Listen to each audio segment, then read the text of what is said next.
সুনামগঞ্জের হাওড় বাওড় এলাকা খাদ্যশস্যের 5 ভাগের 1 ভাগ এখান থেকে সারা দেশের জন্য সরবরাহ হয়।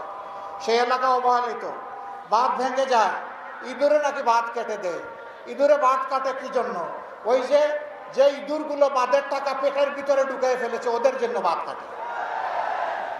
ভাই ও বন্ধুগণ, সিলেটের নদীগুলো মরে আছে, বাংলাদেশের নদীগুলো মরে আছে। আমাদের উন্নয়ন অগ্রাধিকারের ভিত্তিতে আমরা বলেছি নদী শাসন নয়, নদী আমাদের দুঃখ নয়, নদী ভাঙ্গন নয়, নদী বান্ধব হবে বাংলাদেশ ইনশাআল্লাহ। নদীর হক নদীকে দেওয়া হবে। নদী রাগ করে কেন? তার হক দেওয়া হয় না এই জন্য রাগ করে। তার পেট ভরিয়ে তোলা হয়েছে, দখল করা হয়েছে, গার্বেজ দিয়ে শেষ করে দেওয়া হয়েছে, পানিগুলো নষ্ট করে ফেলা হয়েছে। আমরা ইনশাল্লাহ নদীগুলাতে যেভাবে বন্ধু দেশগুলাতে নদীগুলা জীবন পেয়েছে, সেই বাংলাদেশের নদীগুলাকে সেইভাবে জীবন দেওয়া হবে ইনশাআল্লাহ।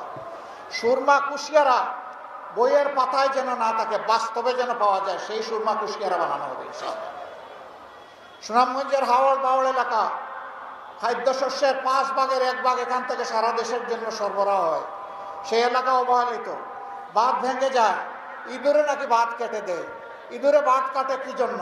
ওই যে ইঁদুরগুলো বাঁধের টাকা পেটের ভিতরে ঢুকিয়ে ফেলেছে, ওদের জন্য বাঁধ কাটে।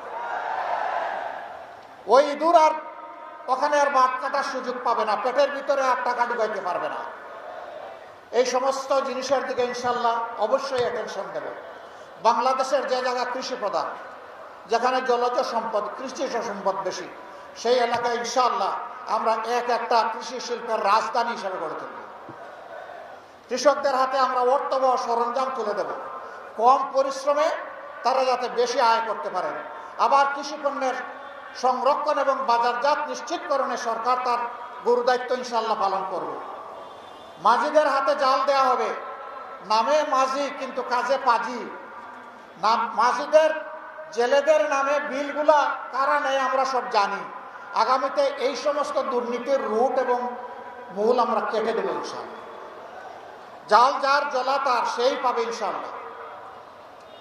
এই সমস্ত জিনিসগুলো নিশ্চিত করা হবে।